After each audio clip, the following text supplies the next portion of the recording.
ആത്മീയ ജീവിതം, ദൈവത്തിൻ്റെ ഈ ഗ്രഹം, ഇത് നമുക്കെടുക്കേണ്ട തീരുമാനമാണ്. എൻ്റെ ദൈവത്തിൻ്റെ ആത്മാവിനെ വേദനിപ്പിക്കില്ല. പ്രാർത്ഥനയും ഉപവാസവും കൊണ്ടല്ലാതെ ഈ തിന്മ പുറപ്പെട്ടു പോവില്ല. അതുകൊണ്ട് ഉപവാസവും പ്രാർത്ഥനയും കൊണ്ട് നമുക്കവരെ നേടിയെടുക്കാൻ പറ്റും. നമ്മൾ അവർക്ക് വേണ്ടി പ്രാർത്ഥിക്കണം.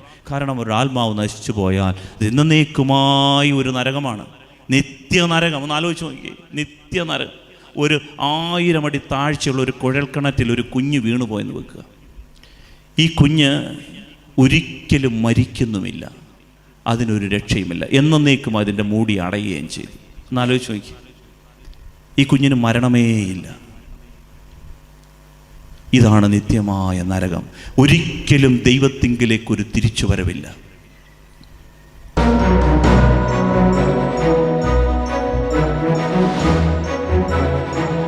ഹല്ലേലൂയ. വലതുകരമർത്തി ശക്തിയോടെ ഹല്ലേലൂയ, ഹല്ലേലൂയ. നമ്മുടെ പള്ളി ഒക്കെ നിറഞ്ഞ് കവിയാണ്. അതുകൊണ്ട് മണ്ഡലത്തിലിരിക്കുന്നവർ മണ്ഡലത്തിൽ തന്നെ ഇരുന്നാൽ മതിയാവും. നമുക്കിന്നത്തെ ശുശ്രൂഷയിലേക്ക് ഭക്തിയോടെ പ്രവേശിക്കുകയാണ്. നമ്മളെ പ്രധാനപ്പെട്ട ദിവസങ്ങളിലൊക്കെ വലിയ തിരക്കുകളൊക്കെയുള്ള ദിവസങ്ങളാണ്. വിരുന്നുകളും ആഘോഷങ്ങളും ഒക്കെയുള്ള ദിവസങ്ങളിൽ നമ്മൾ കർത്താവിനോടുള്ള സ്നേഹം പ്രകടിപ്പിക്കുന്നു എന്നുള്ളത് വളരെ പോസിറ്റീവായിട്ടുള്ളൊരു കാര്യമാണ്. നമ്മുടെ ക്രിസ്മസിന് നമ്മൾ നന്നായിട്ട് ആരാധിക്കാനായിട്ട് ഈശോ ഒരുക്കി. നമ്മുടെ ന്യൂ ഇയറിനും നിറഞ്ഞ് കവിഞ്ഞ് എല്ലാവരും വന്ന് ദൈവത്തെ ആരാധിക്കുന്നു. നമുക്ക് കർത്താവിന് വലതുകരം ഉയർത്തി ഒരു നല്ല ഹല്ലേലൂയ പറയാമോ? ഈശോ അനുഗ്രഹിക്കട്ടെ. നമ്മുടെ ഇന്നത്തെ നമ്മുടെ ശുശ്രൂഷയിൽ നമ്മൾ ധ്യാനിക്കാൻ ആഗ്രഹിക്കുന്നത് ഒരുപക്ഷെ ഇവിടെ ഇരിക്കുന്നവർക്ക് വേണ്ടിയിട്ടുള്ള വിഷയമല്ല, ഇവിടെ ഇരിക്കുന്നവരെ കുറിച്ചല്ല പറയുന്നത്. പിന്നെ എന്തിനാ വെച്ചാൽ ഞങ്ങളോടിത് പറയുന്നത്?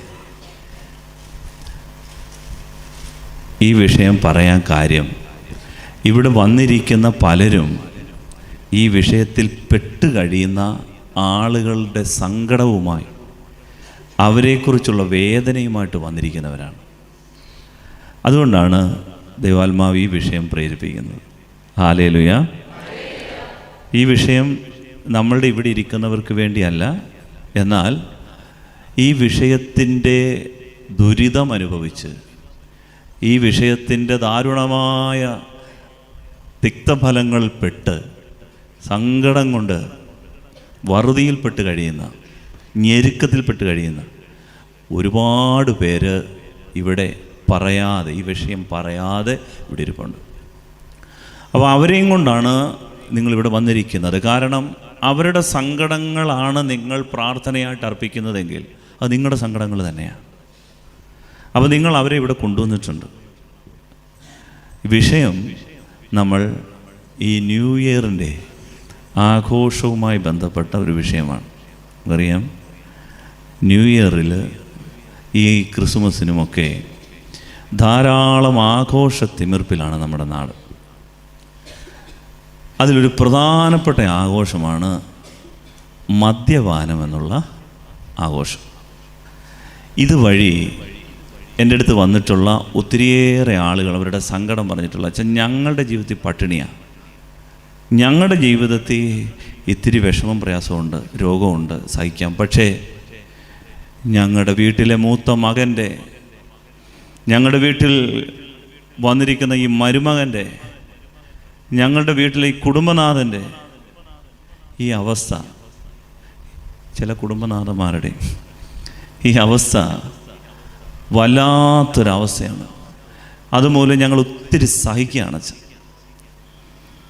അതുകൊണ്ട് പ്രിയപ്പെട്ട ദൈവമക്കളെ, നമ്മുടെ ഈ ശുശ്രൂഷ ഫേസ്ബുക്ക് വഴി, യൂട്യൂബ് വഴി ധാരാളം പേര് കേൾക്കുകയും ചെയ്യുന്നുണ്ട്. നമുക്കറിയാം, ഒരു ടോക്ക് തന്നെ ഒരു 10,000 പേരോളം പലരും ഷെയർ ചെയ്ത് കേൾക്കുന്നുണ്ട്. നമ്മുടെ ഈ കുഞ്ഞ് ദേവാലയത്തിൽ ദൈവം ഒരുക്കുന്ന ഈ ശുശ്രൂഷ ലോകത്തിലുള്ള ധാരാളം ആളുകൾക്ക് കേൾക്കാനും ദൈവത്തിൻ്റെ വചനം എന്താണ് ഈ വിഷയത്തെക്കുറിച്ച് പറയുന്നത് എന്ന് വ്യക്തമായി ഒരു ബോധ്യമുണ്ടാകാനും ആ കേൾവിയിൽ നിന്ന് വിശ്വാസമുണ്ടായി ആ തിന്മയിൽ നിന്ന് മോചനം ദൈവാത്മാവ് കൊടുക്കുവാനും ഇത് കാരണമാകും. അതുകൊണ്ട് നമ്മൾ അവർക്ക് വേണ്ടി കൂടെ ഒന്ന് പ്രാർത്ഥിക്കുകയാണ്. നമ്മൾ ഒരു കരം ഒന്ന് ഉയർത്തിപ്പിടിച്ചുകൊണ്ട് ഒന്ന് ഏറ്റു പറഞ്ഞൊന്ന് പ്രാർത്ഥിക്കാം. കർത്താവായ ഈശോയെ, കർത്താവായ ഈശോയെ, കർത്താവായ ഈശോയെ, കർത്താവായ ഈശോയെ, അങ്ങയെ ഞങ്ങൾ ആരാധിക്കുന്നു, സ്തുതിക്കുന്നു, നന്ദി പറയുന്നു. കർത്താവായ ഈശോയെ, കർത്താവായ ഈശോയെ, അങ്ങയെ ഞങ്ങളുടെ ജീവിതത്തിന്റെ ഏകദൈവവും കർത്താവുമായി ഞങ്ങൾ സ്വീകരിക്കുന്നു. പാപവും പാപമാർഗങ്ങളും ഞങ്ങൾ വെറുത്തുപേക്ഷിക്കുന്നു. മദ്യത്തിന്റെയോ ലഹരികളുടെയോ അടിമത്തത്തിൽ നിന്ന്, തകർച്ചകളിൽ നിന്ന് യേശുവേ ഞങ്ങളെയോ ഞങ്ങളുടെ പ്രിയപ്പെട്ടവരെയോ സുഖപ്പെടുത്തണമേ, സുഖപ്പെടുത്തണമേ.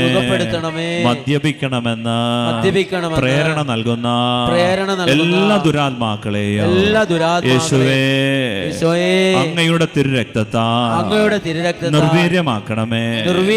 പാപത്തിന്റെയോ ഭക്തിരാഹിത്യത്തിന്റെയോ മദ്യപാനത്തിന്റെയോ സ്വാധീനങ്ങളിൽ നിന്ന് യേശുവേ ഞങ്ങളെയോ ഞങ്ങളുടെ കുടുംബങ്ങളെയോ അവിടുന്ന് വീണ്ടെടുക്കണമേ. എല്ലാ അന്ധകാര സേനകളെയോ ദുഷ്ടാത്മ സൈന്യങ്ങളെയോ യേശുവിന്റെ നാമത്തിൽ ബന്ധിക്കണമേ. Hallelujah, hallelujah, hallelujah, hallelujah. പരിശുദ്ധ അമ്മേ, അമ്മ ഞങ്ങൾക്ക് വേണ്ടി ഈ മണിക്കൂർ പ്രത്യേകം മധ്യസ്ഥം വഹിച്ച് പ്രാർത്ഥിക്കണമേ. കൃപ നിറഞ്ഞ മറിയമേ സ്വസ്തി, സ്ത്രീകളിൽ അങ്ങ് അനുഗ്രഹിക്കപ്പെട്ടവളാകുന്നു, ദുരിതത്തിൻഫലമായ കർത്താവേ യേശു മിശിഹാ വാഴ്ത്തപ്പെട്ടവനാകുന്നു. പരിശുദ്ധ മറിയമേ തമ്പുരാന്റെ അമ്മേ, പാപികളായ ഞങ്ങൾക്ക് വേണ്ടി ഇപ്പോഴും എപ്പോഴും ഞങ്ങളുടെ മരണസമയത്തും തമ്പുരാനോട് അപേക്ഷിച്ചോണമേ. ആമേൻ. യേശുമിശിഹായുടെ എല്ലാ വാഗ്ദാനങ്ങൾക്കും ഞങ്ങൾ യോഗ്യരാകുവാൻ സർവ്വേശ്വര പരിശുദ്ധ മാതാവേ ഞങ്ങൾക്ക് വേണ്ടി അപേക്ഷിക്കുന്നു. Hallelujah, hallelujah, hallelujah, hallelujah. പ്രിയപ്പെട്ട ദൈവമക്കളെ, പലപ്പോഴും ഞാൻ ഈ വിഷയത്തിൽ പല ആളുകളെയും കണ്ടുവരുമ്പോൾ അവർ പറയുന്ന ഈ മദ്യപാനം എന്ന് പറയുന്ന ഒരു തിന്മ അവരെ സംബന്ധിച്ചിടത്തോളം ഇതൊരു തിന്മയായിട്ട് മനസ്സിൽ കയറിയിട്ടേയില്ല. അതെന്താണെന്ന് ചോദിച്ചു കഴിഞ്ഞാൽ അവർ മിക്കവാറും പറയുന്നത് ബൈബിളിലെ 2 കാര്യങ്ങളാണ്. ബൈബിളിലെ 2 കാര്യങ്ങൾ അങ്ങോട്ട് പറഞ്ഞിട്ട് പറയും, അച്ഛാ കർത്താവ് യേശു മിശിഹായെ അച്ഛൻ അറിയത്തില്ലേ? കാനായിൽ ഒരു കല്യാണത്തിൽ കക്ഷി വീഞ്ഞ് എത്ര ലിറ്ററാണ് ഉണ്ടാക്കി കൊടുത്തതെന്ന് അച്ഛനറിയാമോ? 2-3 അളവ് കൊള്ളുന്ന 6 കൽഭരണികൾ. ഈ അളവിൻ്റെ കാര്യമൊക്കെ ബൈബിളിൽ അവസാനം എഴുതി വെച്ചിട്ടുണ്ട്. ഒരളവെന്ന് പറഞ്ഞാൽ എത്ര ലിറ്ററാണ്? അങ്ങനെ നോക്കിയാൽ ഏതാണ്ട് 900-1000 ലിറ്റർ വരെയാണ് ഒരു കൽഭരണി കൊള്ളുന്നത്. 3 അളവെന്നൊക്കെ പറഞ്ഞു. അങ്ങനെയെങ്കിൽ 6 കൽഭരണികൾ ഏതാണ്ട് 6000 ലിറ്റർ. ഒരു ചെറിയ കല്യാണത്തിന് സിറ്റി വാട്ടർ ടാങ്ക് കണക്കെ കർത്താവ് വീഞ്ഞുണ്ടാക്കി കൊടുത്തു. നമ്മുടെ പെരപ്പുറത്തിരിക്കുന്ന ടാങ്ക് 500 ലിറ്റർ അല്ലേ, 1000 ലിറ്ററേ ഉള്ളൂ മാക്സിമം. അത്രേ 6 വാട്ടർ ടാങ്ക്. നീന്താം. ഇതാരാ ചെയ്തേ? കർത്താവ് യേശു മിശിഹാ. ഇപ്പം കർത്താവ് ഇത് ചെയ്തിട്ടില്ലേ? അത് കഴിഞ്ഞിട്ട് അവർ വേറെ ഒരു ന്യായീകരണം പറയും. ആ ന്യായീകരണമാണ് പൗലോസ് അപ്പോസ്തലൻ തിമോത്തിയോസിനോട് പറഞ്ഞു, തിമോത്തിയോസേ, നിൻ്റെ ഈ ഉപവാസവും പ്രാർത്ഥനയും കൊണ്ട് നിൻ്റെ വയറ് അൾസർ പിടിച്ചു, പെപ്റ്റിക് അൾസർ വരെ ആകാൻ സാധ്യതയുണ്ട്. അതുകൊണ്ട് നിൻ്റെ ഈ ഉദരരോഗത്തെ പ്രതി നീ ഇത്തിരി വീഞ്ഞു കുടിച്ചോ, വെള്ളം മാത്രമേ കുടിക്കത്തുള്ളൂ എന്നുള്ള ഈ നിർബന്ധമൊക്കെ മാറ്റി ഇച്ചിരി വീഞ്ഞു കുടിച്ചു.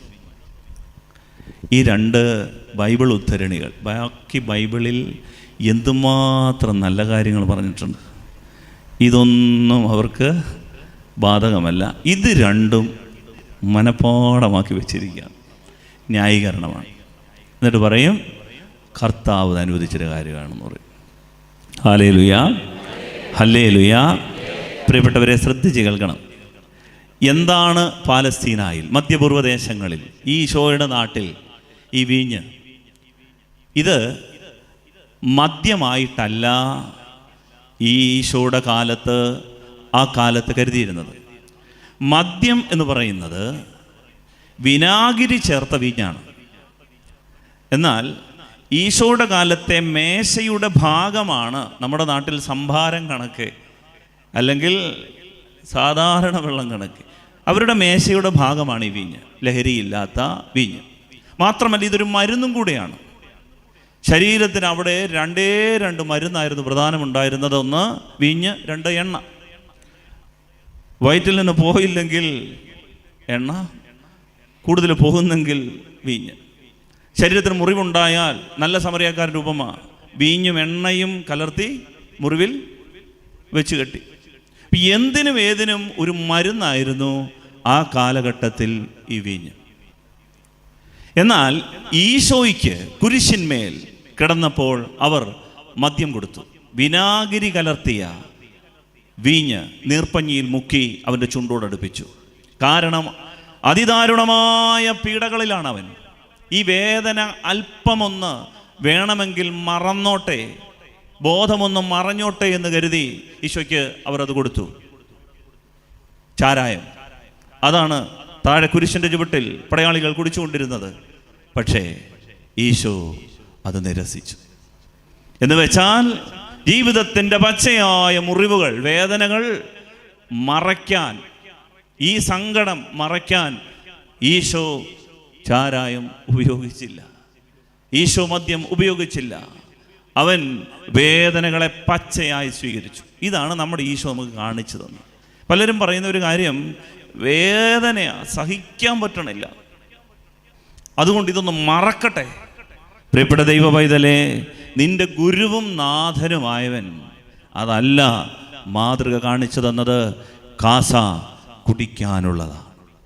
ഹല്ലേലൂയ, സ്വരമുയർത്തി ഹല്ലേലൂയ. ജീവിതത്തിൻ്റെ വേദനയുടെ കാസ കുടിക്കാനുള്ളതാണ്. സങ്കടത്തിൻ്റെ വേദനകളുടെ കാസ ബോധപൂർവം കുടിക്കാനുള്ളതാണ്, അറിഞ്ഞുകൊണ്ട് സ്വീകരിക്കാനുള്ളതാണ്. അത് മദ്യത്തിൻ്റെ മയക്കുമരുന്നുകളുടെ ലഹരിയിൽ മറച്ചു കളയാനുള്ളതല്ല. ദൈവം അനുവദിക്കുന്ന വേദനകളെ സന്തോഷത്തോടെ സ്വീകരിക്കേണ്ടവരാണ് ദൈവ പൈതൽ. Hallelujah, hallelujah.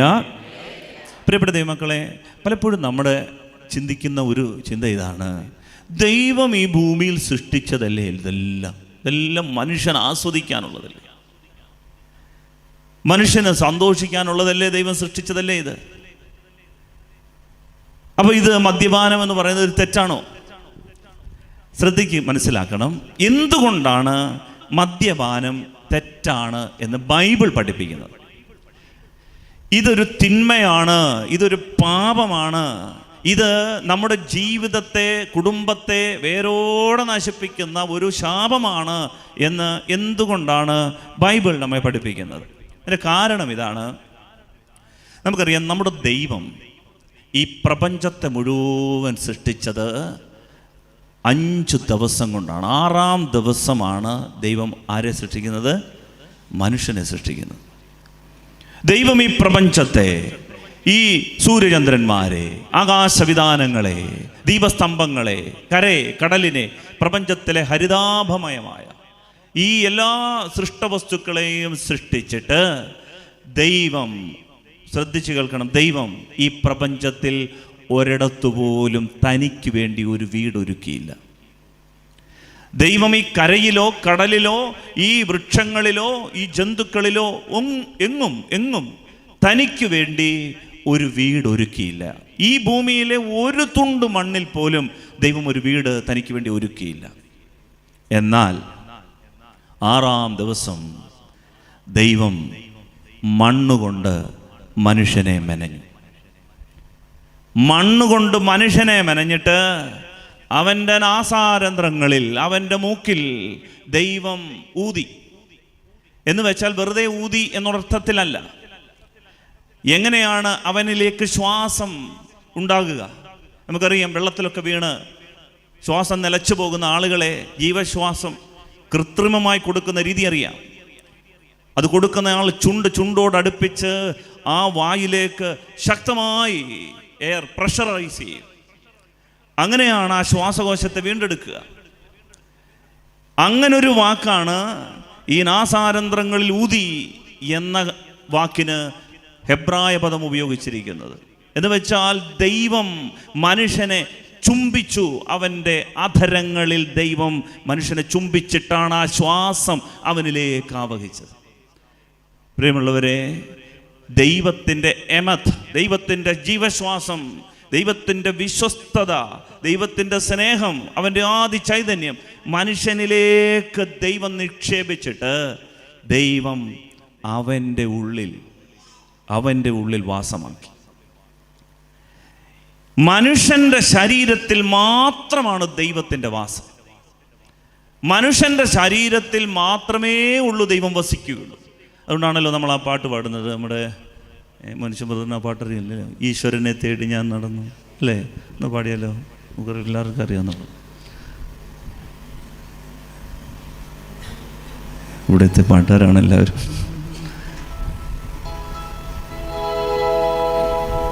ഈശ്വരനെ തേടി ഞാൻ നടന്നു, കടലുകൾ കടന്നു ഞാൻ തിരഞ്ഞു, അവിടെയുമില്ലിവിടെയുമിൽ ഈശ്വരൻ, വിജനമായ ഭൂമിയിലും ഈശ്വരൻ. അവസാനമെന്നിലേക്കു ഞാൻ തിരിഞ്ഞു, ഹൃദയത്തിലേക്കു ഞാൻ കടന്നു, അവിടെയാണ് ഈശ്വരന്റെ വാസം, സ്നേഹമാണ് ഈശ്വരന്റെ രൂപം. അതെ, ഹൃദയത്തിലേക്ക് കടന്നു. അതിനു മുമ്പ് കിളികളോട് ചോദിച്ചു, കിളികളെ എവിടെയാണ് ദൈവം? അവർ പറഞ്ഞു, കണ്ടില്ല കണ്ടില്ല, കേട്ടില്ല കേട്ടില്ല, ഞങ്ങൾക്കറിയത്തില്ല എവിടെയാണെന്ന് ഈശ്വരൻ. ഒടുവിൽ ഒരുവൻ സ്വന്തം ഹൃദയത്തിലേക്ക് കടക്കുമ്പോൾ അവിടെയാണ് ദൈവത്തെ കാണുക. പ്രിയപ്പെട്ട ദൈവമക്കളെ, വലുതേരുമരുത്തി പറയാമോ? ഹല്ലേലൂയാ, ഹല്ലേലൂയാ. എല്ലാ സൃഷ്ടിയും കഴിഞ്ഞിട്ട് ദൈവം തൻ്റെ അനന്തജ്ഞാനത്താൽ ദൈവത്തിന് സ്വന്തമായി ഒരേ ഒരു സ്ഥലമേ രൂപപ്പെടുത്തിയിട്ടുള്ളൂ. ആ സ്ഥലമാണ് സ്വന്തം കൈകൊണ്ട് ദൈവം മെനഞ്ഞെടുത്ത ആ സ്ഥലമാണ്, പ്രിയപ്പെട്ടവരെ, മനുഷ്യൻ്റെ ശരീരം. ഈ ശരീരം കർത്താവിൻ്റെ സ്വന്തമാണ്. അത് കർത്താവിന് വേണ്ടിയുള്ളതാണ്.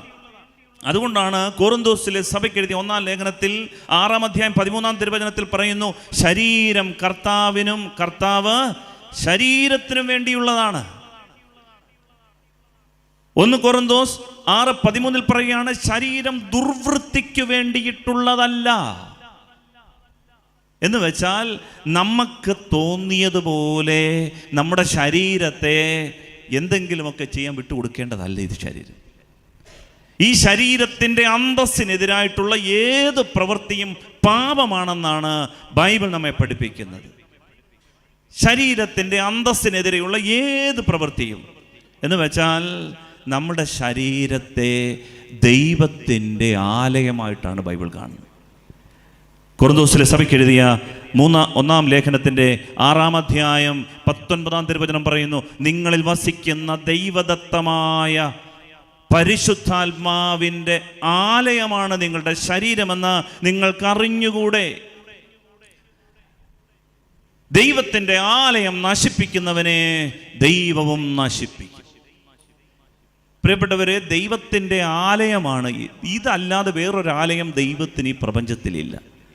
അങ്ങനെയെങ്കിൽ ഇതൊരു ക്ഷേത്രമാണ്, അല്ലെങ്കിൽ ഇതൊരു പള്ളിയാണ്, ദൈവം വസിക്കുന്നിടമാണ്. ഇത് നശിപ്പിച്ചാൽ വചനം പറയാണ്, ദൈവം അവനെ നശിപ്പിക്കും.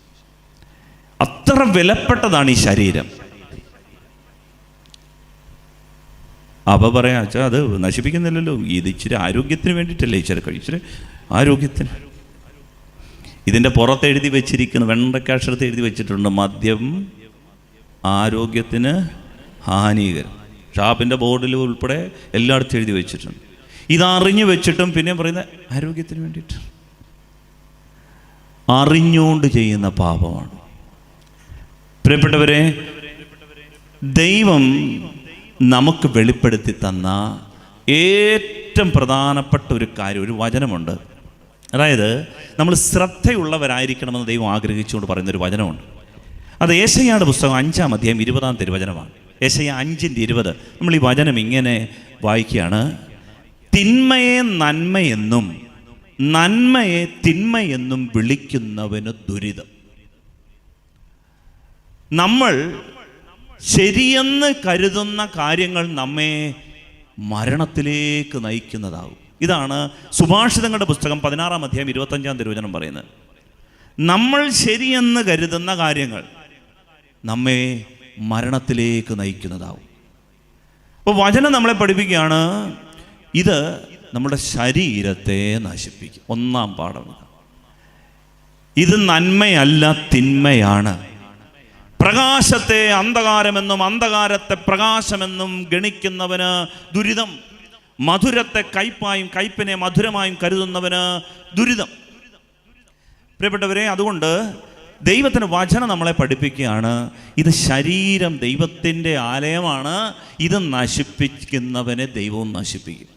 ശരീരം നശിച്ചു പോകും, ശരീരം കെട്ടുപോകും. ശരീരത്തെ ദൈവത്തിൻ്റെ ആത്മാവിനെ വേദനിപ്പിച്ചാൽ, ഞെരുക്കിയാൽ, ദൈവത്തിൻ്റെ ആത്മാവിനെ കരയിപ്പിച്ചാൽ, ദൈവത്തിൻ്റെ ആത്മാവിനെ ദുഃഖിപ്പിച്ചാൽ, ഇതെല്ലാം പൗലോസ്ലീഹ പറഞ്ഞതാണ്. ദൈവത്തിൻ്റെ ആത്മാവിനിട്ട് ഞെരുക്കിയാൽ ഈ ദൈവാത്മാവ് വിട്ടുപോകില്ല. പക്ഷെ ഇതിരുന്ന് ഞെരുങ്ങും, ഇതിരുന്ന് കരയും. ദൈവത്തിൻ്റെ ആത്മാവിൻ്റെ ചൈതന്യത്തെ നമ്മൾ ദുഃഖിപ്പിച്ചാൽ ഒരിക്കൽ ദൈവം നമ്മുടെ ശരീരത്തെ നശിപ്പിക്കും. വലുതരമതി ഹല്ലേലൂയ, ഹല്ലേലൂയ. രണ്ടാമതായിട്ട്, ഇത് പലപ്പോഴും നമുക്ക് മനസ്സിലാകാത്തൊരു കാര്യം, ഇത് നമ്മളുടെ ഈ കുടുംബത്തെ നശിപ്പിക്കും. ഇത് പറയാനൊരു കാര്യം, ഒരു സങ്കടകരമായ ഒരു കാര്യം. ഞാനൊരിക്കലും ഒരു പള്ളിയിൽ നേരത്തെ കൊണ്ടിരുന്നൊരു പള്ളിയിൽ വികാരിയായിട്ടിരിക്കുമ്പോൾ ഒരു അടക്കം നടന്നു. ഒരു അച്ചായൻ്റെ അമ്മ മരിച്ചു. ഈ അച്ചായനാണെങ്കിൽ നേരെ നിൽക്കാനുള്ള ആരോഗ്യമില്ലാതെ വന്നിരിക്കുന്നു. ഈ അച്ചായൻ വന്ന് ഈ മുഖം മൂടണമല്ലോ, ഒരേ ഒരു മകനാണ്. വല്ലാത്ത ബുദ്ധിമുട്ടി ആളുകൾ പറഞ്ഞു, ഇവിടെ പിടി, മുഖം മൂട്. കരഞ്ഞുകൊണ്ട് കണ്ണുനീര് കൊണ്ട് ഈ കൂത്തെല്ലാം കണ്ടുകൊണ്ട് ഭാര്യയും മക്കൾ അവിടെ ഇരിക്കുക. അവർക്ക് സങ്കടം ഈ അമ്മ മരിച്ചതിലല്ല, ഈ കൂത്തിൽ ബാക്കിയുള്ളവർ മുഴുവനും ഇതുങ്ങളെ നോക്കിക്കൊണ്ടിരിക്കുകയാണ്. പ്രിയമുള്ളവരെ, ഞാൻ ഈ ശുശ്രൂഷ നടത്തിക്കൊണ്ടിരിക്കുമ്പോൾ ഒരു കണക്കിന് ഈ മുഖമൊക്കെ മൂടി, ഉമ്മയൊക്കെ കൊടുത്തിട്ട് മുഖമൊക്കെ മൂടിയിട്ട് അദ്ദേഹം പിന്നിലേട്ട് വലിയുന്നത് കണ്ട് ഇച്ചിരി കഴിഞ്ഞപ്പം പഠോന്നൊരു ശബ്ദം ഞാൻ കേട്ടു. അരയിലിരുന്ന ഒരു കുപ്പി പള്ളിയിൽ കൊണ്ടുവന്നു, പള്ളിക്കകത്ത് മുണ്ടഴിഞ്ഞങ്ങ് പോയി. അതോടുകൂടി ആ മാർബിളിലോട്ട് ഇത് പഠോന്നൊരു ചില്ല് പൊട്ടി ഇതാ അവിടെ കിടക്കും. റസീദൊക്കെ ഒക്കെ ബുദ്ധിയുള്ളവരായിരുന്നു. പെട്ടെന്ന് എന്തൊക്കെയാണ്ടൊക്കെ കാണിച്ചത് പെട്ടെന്ന് എടുത്ത് മാറ്റി, പുള്ളിയെ തൂക്കിയെടുത്തുകൊണ്ട് അങ്ങ് മാറ്റി. ഡെഡ് ബോഡി എടുക്കുകയാണ്, കുപ്പിച്ചിലിൻ്റെ മണ്ടയിൽ കൂടെ വേണം ഡെഡ് ബോഡി എടുക്കാൻ. ഇത് നടന്നൊരു സംഭവമാണ്. നേരത്തെ ഇരുന്നൊരു ഇടവക പള്ളിയിൽ നടന്നൊരു സംഭവമാണ്. ഇതാണ് നമ്മളുടെ ആളുകൾ ഞാൻ കാണുന്നത്. അതിനുശേഷം ഈ ഡെഡ് ബോഡിയെ അനുഗമിക്കാൻ ഈ അമ്മയും മക്കളും എഴുന്നേൽക്കുന്നില്ല, അവരവിടെ ഇരിക്കുകയാണ്. ഇതുങ്ങളുടെ വിഷമം, ഇതുങ്ങൾക്കുണ്ടായ മുറിവ്, ഇതുങ്ങളുടെ കണ്ണുനീര്, ആ നിമിഷം ഈ കുഞ്ഞുങ്ങൾ ഈ അപ്പനെക്കുറിച്ചോർത്ത് പള്ളിയുടെ നടയിൽ നിന്നുകൊണ്ട്, നടുവിൽ നിന്നുകൊണ്ട് പറഞ്ഞ വാക്ക്, പ്രിയപ്പെട്ടവരെ, ആർക്കും ആ മുറിവ് മാറ്റാൻ പറ്റും. ഞാൻ കരുതുന്നു അവർ കരഞ്ഞത് അമ്മയുടെ ദുഃഖ വേദനയില്ല, മരണത്തിലല്ല എന്നാണ് ഞാൻ കരുതുന്നത്. സെമിത്തേരിയിൽ അനുഗമിക്കാൻ പറ്റാത്ത വിധം ഇരുന്നു പോയി ആ കുടുംബം.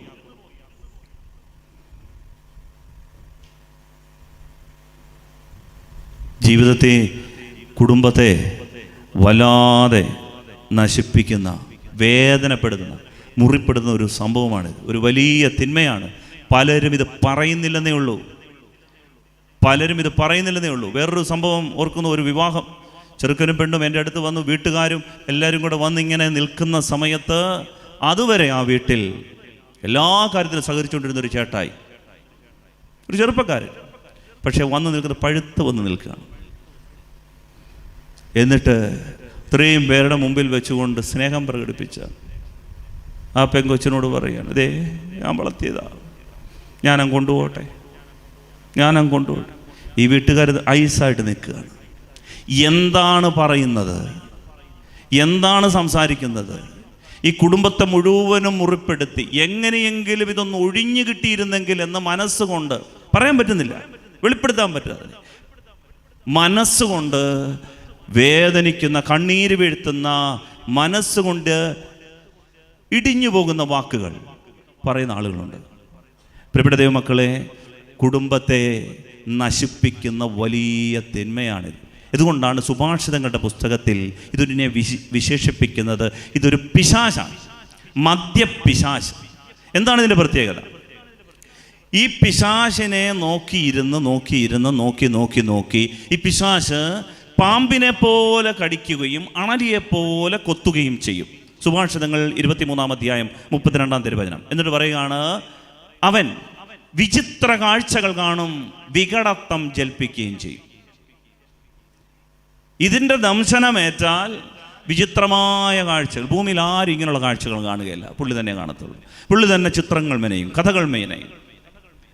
എന്നിട്ടോ വികടത്വം ജൽപ്പിച്ചുകൊണ്ടേയിരിക്കും. ബോധമുള്ളവർക്ക്, കുടുംബത്തിന് കണ്ണുനീര് സമ്മാനിക്കുന്ന പിശാചാണ് പ്രിയപ്പെട്ടവരെ ഇത്. അതുകൊണ്ടാണ്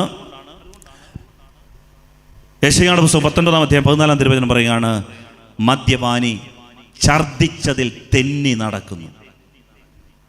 ഛർദ്ദിച്ചതിൽ തെന്നി നടക്കും. അവൻ്റെ ജീവിതത്തിൽ ഒരു തീരുമാനമെടുക്കാൻ പറ്റാതാകും. ഒരു കുടുംബത്തെ മക്കൾ പെരനിറഞ്ഞു നിന്നാലും അതിനെക്കുറിച്ചൊരു തീരുമാനമെടുക്കാൻ, അവരെക്കുറിച്ചൊരു തീരുമാനമെടുക്കാൻ പറ്റാതെ പോകുന്നതിൻ്റെ കാര്യം ഇതാ. പ്രിയപ്പെട്ടവരെ, കുടുംബത്തിൽ ഉണ്ടാകുന്ന മുറിവുകൾക്കും കണ്ണുനീരിനും ഇത് കാരണമാണ്. കാരണം ഇതൊരു പിശാചാണ്. ഈശോ പഠിപ്പിച്ചു, പിശാച് വരുന്നത് മോഷ്ടിക്കാനും കൊല്ലാനും നശിപ്പിക്കാനുമാണ്. വലതുതരമരുതി ഹല്ലേലൂയ, ഹല്ലേലൂയ.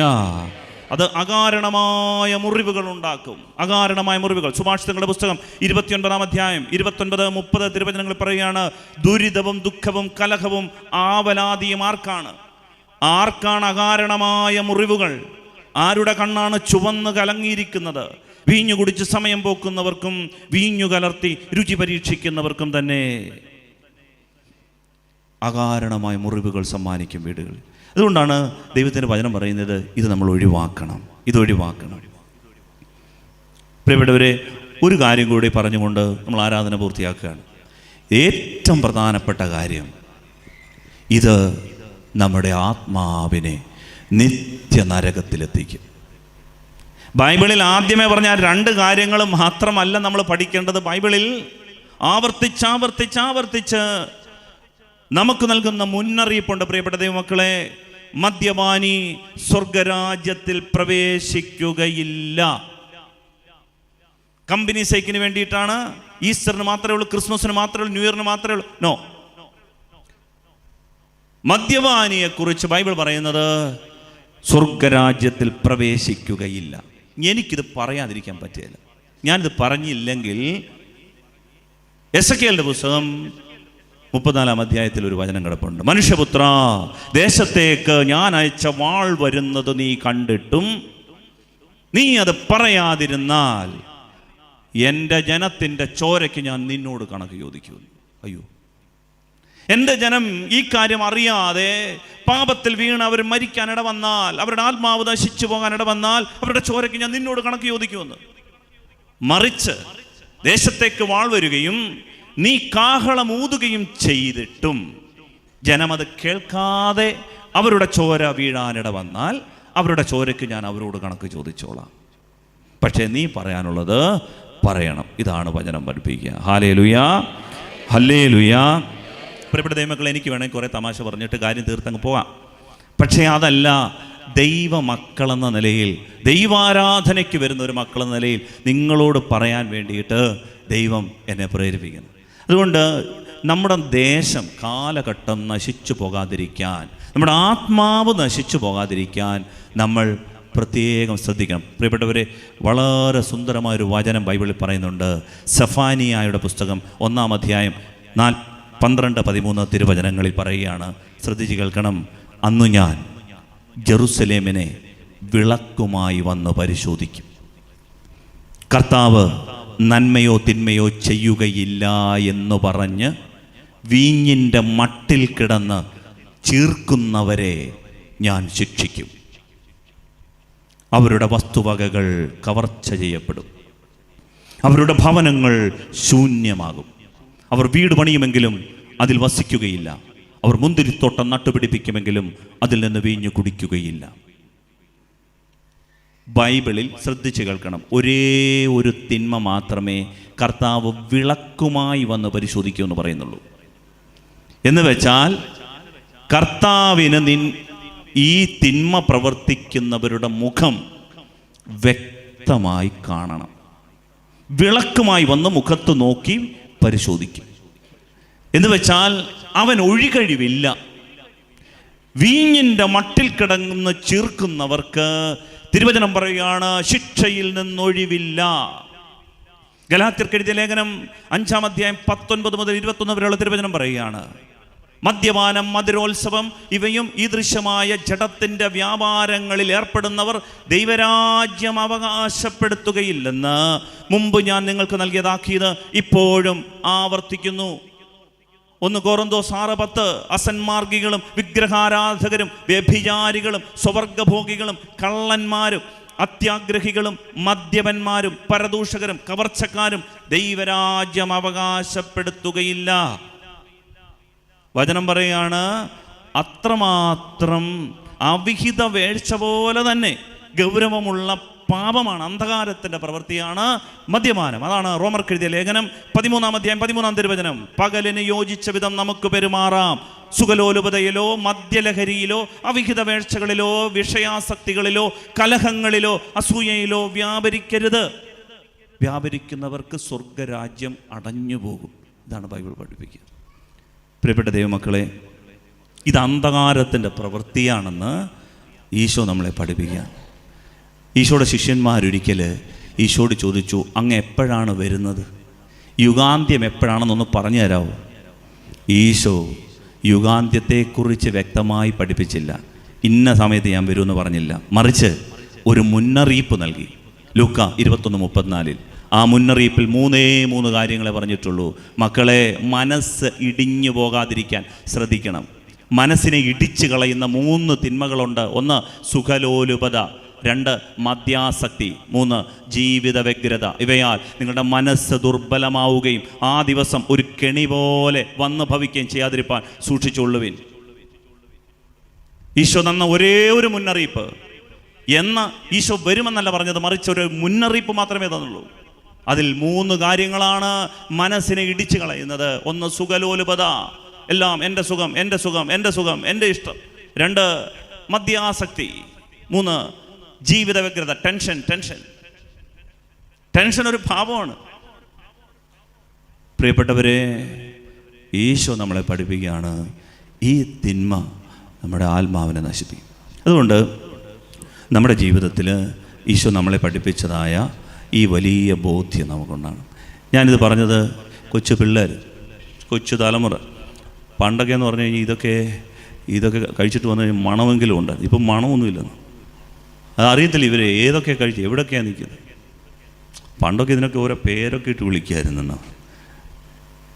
പണ്ടൊരു അച്ഛൻ പ്രസംഗിച്ച് പറയാം, ആനമയൊക്കെ ഉണ്ടായിരുന്നു, പാറയമൂർക്കനുണ്ടായിരുന്നു. എന്ന് വെച്ചാൽ അടിച്ചു കഴിഞ്ഞാൽ പിന്നെ പാറയിൽ പോയി കിടക്കും. വെയിലും കൊണ്ട് പുല്ല് പറിയാനുണ്ട്. റോഡ് സൈഡിൽ ഇരുന്ന് പുല്ലെല്ലാം പറിച്ചു. വേറെ ഒരെണ്ണത്തിൻ്റെ പേരാണ് മണവാട്ടി. ഇത് അടിച്ചു കഴിഞ്ഞാൽ പിന്നെ നാണം കുടുങ്ങി അങ്ങ് നിൽക്കുമെന്നാണ്.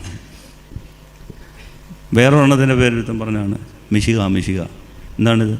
അടിച്ചു കഴിഞ്ഞാൽ 3-ൻ്റെ അന്നേ കണ്ണു ഉറക്കത്തുള്ളൂ. വേറെ ഒരെണ്ണം രസകരമായിട്ട് തോന്നി. വെച്ചാൽ ഇത് പോസ്റ്റ്മാനാണ്. ഞാൻ ചോദിച്ചാൽ എന്താടാ? ഇതടിച്ചു കഴിഞ്ഞാൽ സ്വന്തം വീട്ടിൽ പോകത്തില്ല, നാട്ടിലെ വീട്ടിലെല്ലാം കയറി ഇറങ്ങി നടക്കും. പണ്ട് ഇതേക്കുറിച്ച് ഏകദേശം ഐഡിയ ഉണ്ടായിരുന്നു. ഇപ്പം ഇതൊരു പിടുത്തമില്ല. പിള്ളേരൊക്കെ ഒട്ടുമുക്കാൽ അഡിക്റ്റഡ് ആകുകയാണ്. വീട്ടുകാർക്കും അറിയത്തില്ല, നാട്ടുകാർക്കും അറിയത്തില്ല, മാതാപിതാക്കൾക്കും അറിയത്തില്ല. 9-ാം ക്ലാസ്സിൽ വന്നൊരു കേസ് ഇവിടെ ഉണ്ട്. 9-ാം ക്ലാസ്. എവിടെ എത്തുന്നു നമ്മുടെ നാട്? പ്രിയപ്പെട്ട ദൈവമക്കളെ, അതുകൊണ്ട് നമ്മളുടെ ഈ ആത്മീയ ജീവിതം, ദൈവത്തിൻ്റെ ഈ ഗ്രഹം, ഇത് നമുക്കെടുക്കേണ്ട തീരുമാനമാണ്. എൻ്റെ ദൈവത്തിൻ്റെ ആത്മാവിനെ വേദനിപ്പിക്കില്ല. എൻ്റെ ദൈവത്തിൻ്റെ ആത്മാവിനെ വേദനിപ്പിക്കില്ല. ഞാനിത് ഞങ്ങളോട് പറഞ്ഞത് തുടക്കത്തിൽ പറഞ്ഞു, ഇവിടെ ഇരിക്കുന്നവർക്ക് വേണ്ടിയല്ല, മറിച്ച് അനേകരുണ്ട് ഈ ഒരൊറ്റ കാരണത്താൽ ആരാധനകൾ, പള്ളി വേണ്ട, ശുശ്രൂഷകൾ വേണ്ട നിൽക്കുന്നവരുണ്ട്. ഈ ഒറ്റ കാരണത്താൽ നാട് വിട്ടു പോകുന്നവരുണ്ട്. പ്രിയപ്പെട്ടവരെ, അവരെയൊക്കെ സങ്കടത്തോടെ നമ്മളിവിടെ കൊണ്ടുവന്നിട്ടുണ്ട്. നമ്മുടെ മനസ്സിൽ അവരുണ്ട്. അവർക്ക് വേണ്ടിയിട്ട് പ്രാർത്ഥിക്കാൻ ദൈവം നമുക്കൊരവസരം കൂടി ഒരുക്കിയിരിക്കുകയാണ്. അതുകൊണ്ട് ഈ സമയം അവരിവിടെ ഉണ്ട് എന്ന് ഞാൻ വിശ്വസിക്കാം. നിങ്ങളുടെ കണ്ണുനീരിൽ അവരുണ്ട്, നിങ്ങളുടെ മനസ്സിൻ്റെ വേദനകളിൽ അവരുമുണ്ട്. വീണുപോകുന്ന അവരുടെ സങ്കടങ്ങൾ നിങ്ങളുടെ ഈ സങ്കടങ്ങളായതുകൊണ്ടാണ് നിങ്ങൾ അവരെ ഇവിടെ പ്രാർത്ഥനയ്ക്ക് വിഷയമായി കൊണ്ടുവരുന്നത്. ഞാനിത് പറയാൻ ഒരു കാരണം കൂടിയുണ്ട്. അനേകർ അവരുടെ സങ്കടങ്ങൾ വന്നു പറയുകയും എഴുതി അവരുടെ പ്രാർത്ഥനാ നിയോഗങ്ങൾ വെക്കുകയും ചെയ്യുന്നതിൻ്റെ അകത്ത് ഒരു കാര്യം ഇതാണ്: ഈ മദ്യപാനം എന്ന് പറയുന്നത് വലിയ തിന്മ. അതുകൊണ്ടുകൂടിയാണ് ഈ വിഷയം പറഞ്ഞത്. അതുകൊണ്ട് നിങ്ങൾ സങ്കടങ്ങളെ ഈശോയ്ക്ക് സമർപ്പിക്കുക. പ്രാർത്ഥന കൊണ്ടത് മാറും, വിശ്വസിക്കണം. പ്രാർത്ഥനയും ഉപവാസവും കൊണ്ടല്ലാതെ ഈ തിന്മ പുറപ്പെട്ടു പോവില്ല. അതുകൊണ്ട് ഉപവാസവും പ്രാർത്ഥനയും കൊണ്ട് നമുക്കവരെ നേടിയെടുക്കാൻ പറ്റും. നമ്മൾ അവർക്ക് വേണ്ടി പ്രാർത്ഥിക്കണം. കാരണം ഒരു ആത്മാവ് നശിച്ചു പോയാൽ ഇത് എന്നേക്കുമായി ഒരു നരകമാണ്, നിത്യനരകം. ഒന്ന് ആലോചിച്ച് നോക്കി, നിത്യനരകം. ഒരു 1000 അടി താഴ്ചയുള്ള ഒരു കുഴൽക്കിണറ്റിൽ ഒരു കുഞ്ഞ് വീണുപോയെന്ന് വെക്കുക. ഈ കുഞ്ഞ് ഒരിക്കലും മരിക്കുന്നുമില്ല, അതിനൊരു രക്ഷയുമില്ല, എന്നേക്കും അതിൻ്റെ മൂടി അടയുകയും ചെയ്തു. ഒന്നാലോചിച്ച് നോക്കി, ഈ കുഞ്ഞിന് മരണമേയില്ല. ഇതാണ് നിത്യമായ നരകം. ഒരിക്കലും ദൈവത്തിങ്കിലേക്കൊരു തിരിച്ചുവരവില്ല. നിത്യനരകമെന്ന് പറഞ്ഞാൽ പിന്നീട് ഒരിക്കൽ പോലും തിരിച്ച് ദൈവത്തിങ്കിലേക്കൊരു വരവില്ല. It is closed for ever. ഇതാണ് നരകം. നരകത്തിൽ പെട്ടുപോകരുതെന്ന് പറയാൻ ഇവിടെ നിന്ന് ചങ്ക് പൊട്ടി തൊണ്ട പൊട്ടി വിളിച്ചു പറയുന്നതിൻ്റെ കാര്യം ഇതാ. മക്കളെ, മരണത്തോടു കൂടി നശിച്ചു പോകരുത് നമ്മുടെ ജീവിതം. വേദനയോടെ ഇവിടെ കിടന്ന് കൂവി വിളിക്കുന്നതിൻ്റെ കാര്യം ഇതാണ്. കഴിഞ്ഞ 3 വർഷവും വാവിട്ട് നിലവിളിക്കുന്നതിൻ്റെ കാര്യം ഇതാണ്. നശിച്ചു പോകരുത് ഈ ആത്മാവ്. നശിച്ചാൽ പിന്നെ തിരിച്ചൊരു വരവില്ല. ഒരിക്കൽ മരിച്ചു കഴിഞ്ഞാൽ പിന്നീട് നരകത്തിൽപ്പെട്ടാൽ തിരിച്ചൊരു റിട്ടേൺ ഇല്ല. മരണത്തോടുകൂടി എല്ലാം അവസാനിക്കും. പ്രാർത്ഥനയും കൊന്തയും ജപമാലയും ആരാധനയും എല്ലാം തീരും. അതുകൊണ്ടാണ് ഇത് പറയുന്നത്. ഇത് നഷ്ടമാകരുത്. കഴിയുന്നത്ര ആളുകളെ മോചിപ്പിച്ചെടുക്കാൻ ഈ ചുരുങ്ങിയ കാലയളവിൽ ദൈവം നമുക്ക് തന്നത്, പുതിയൊരു വർഷം തന്നത്, പ്രിയപ്പെട്ട ദൈവമക്കളെ വിലപ്പെട്ടതായി കാണണം. നമുക്ക് എഴുന്നേറ്റ് നിന്നുകൊണ്ട് ഈ ആരാധന പൂർത്തിയാക്കി